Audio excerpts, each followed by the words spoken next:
Ferdinand sempat dihujani banyak kecaman akibat penampilan inkonsisten. Ditambah performanya bersama KMSK Denze di Belgia kini mulai menemui jalan buntu. Namun, kritikan dari netizen langsung dibungkam Marcelino di Piala Asia U23. 2 gol krusial untuk Garuda Muda dilesakannya untuk membungkam kesombongan Jordania. 2 gol krusial untuk Garuda Muda dilesakannya untuk membungkam kesombongan Yordania. Marcelino kini mengantarkan Garuda Muda terbang tinggi menggapai sejarah ke perempat final.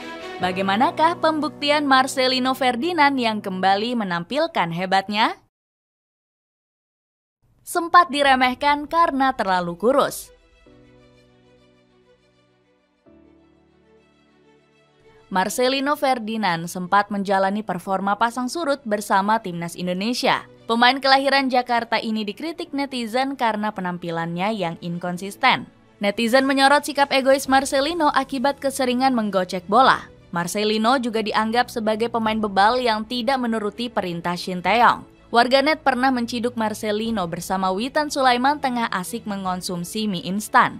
Mirisnya, kedua pemain ini melakukannya di pemusatan latihan timnas berlangsung. Dampaknya, performa Marcelino merosot drastis jelang bergulirnya Piala Asia 2023. Lino langsung dihujat tajam karena tampil begitu buruk saat tanding uji coba kontra Libya. Performa inkonsisten Marcelino berlanjut di Belgia hingga jarang diturunkan KMSK Denze. Alasannya karena sang pemain dianggap punya badan yang terlalu kurus. Kritikan ini disampaikan oleh eks Persib Bandung yakni Shohei Matsunaga. Seperti diketahui, para pemain KMSK Denze dan klub Eropa lainnya memiliki tubuh yang kekar. Marcelino harus beradaptasi dengan cuaca, bahasa, dan makanan. Hanya secara fisik badannya masih terhitung kurus, jadi nanti akan ada proses pelan-pelan, ujar Matsunaga. Selain karena terlalu kurus, Marcelino jarang dimainkan karena diduga tidak masuk kebutuhan taktik KMSK Denze. Menjawab kritikan dengan mental anti baper. Setelah banyak dikritik, Marcelino Ferdinand menjawabnya dengan terus berbenah. Dirinya ogah bersikap baper untuk menanggapi kritikan netizen tanah air. Marcelino menjadikan kritik tersebut sebagai motivasi untuk terus berkembang lebih baik. Mental baja ini membuat namanya selalu berhasil menembus starting line up Shin Tae-yong. Dikritik karena terlalu kurus, Marcelino langsung berlatih di gym untuk menambah massa otot. Lino berambisi meningkatkan fisiknya untuk bersaing di KMSK Denze. Dirinya selalu gagal bersaing dengan penyerang lainnya seperti Jalard Van Lanschoot. Pemain asal Belgia itu punya fisik yang tinggi dan kokoh untuk menempati posisi utama. Marcelino juga menambah porsi latihan angkat beban bersama Garuda Muda di Qatar. Semangat juang sang pemain bikin Shin Tae-yong selalu terpikat untuk memilihnya. Dia selalu ingin bermain. Saya bangga kepadanya karena selalu menunjukkan mental yang luar biasa, kata Shin Tae-yong. Vitalnya Marcelino di skuad Garuda sangat terasa pada November 2023. Shin Tae-yong sangat merindukan Lino saat dirinya menderita cedera hamstring sejak September 2023. Marcelino merupakan pilar penting di tim ini. Saya harus tetap memantaunya. Saya berharap dia bisa cepat bergabung, ucap Coach Shin. Shin Tae-yong juga sangat menyukai Marcelino karena selalu nurut meski dimainkan di luar posisi aslinya. Kalian tahu, saya adalah pemain yang murni berposisi di nomor 10. Tapi nggak bisa selalu begitu. Kami harus menyesuaikan apa yang pelatih mau. Mungkin pelatih melihat potensi saya di posisi lain, ujar Marcelino. Pembuktian Marcelino Ferdinand yang menyihir Yordania. Marcelino Ferdinand juga terus mengasah talenta hebatnya demi tampil semakin impresif. Lino punya visi bermain yang cerdas di atas rata-rata pemain lokal Indonesia. Namanya pernah masuk di daftar 60 wonderkid terbaik dunia 2021 versi The Guardian. Marcelino memang punya kemampuan spesial untuk menjadi nyawa permainan skuad Garuda.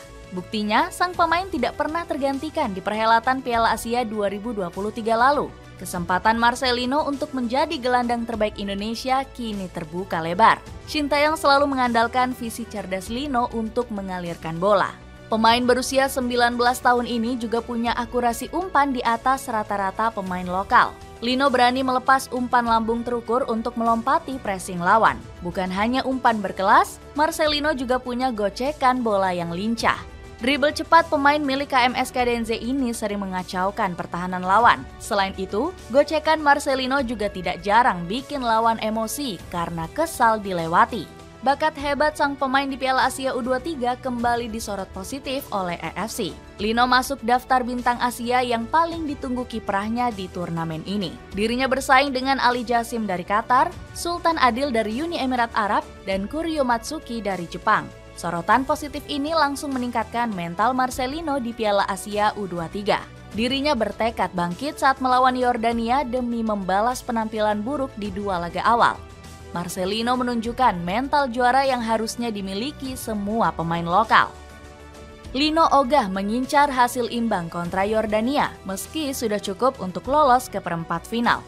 Kami harus menang, kami nggak punya mental untuk imbang atau kalah. Kami harus melupakan laga melawan Australia. Kami harus mengubah mindset dan mental, soalnya belum tentu lolos, tegas Marcelino. Marcelino Ferdinand nyatanya sukses membuktikan gembar-gembor besarnya saat melawan Yordania. Pemain kelahiran 2004 ini berhasil menampilkan performa terbaiknya. 2 gol krusial disarankan Marcelino ke gawang Yordania yang dikawal Ahmad Al-Juadi. Gol pertama sang pemain hadir lewat titik putih pada menit ke-23. Marcelino mengecoh Ahmad Al-Juadi dengan menendang bola ke arah yang berlawanan.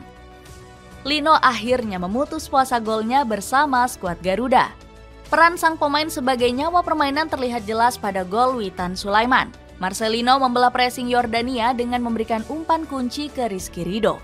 Kapten Garuda Muda ini lalu memberikan asis cuek yang indah untuk diselesaikan Witan.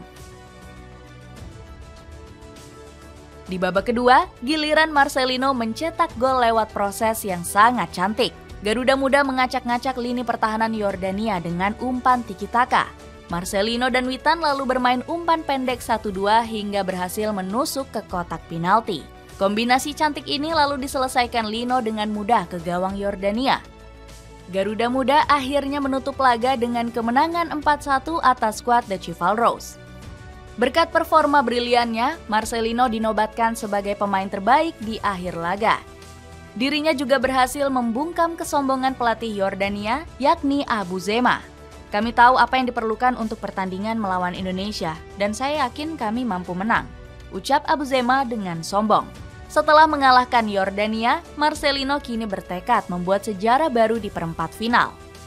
Saya senang kami membuat sejarah baru, dan ini pertama kalinya juga untuk kami di U23.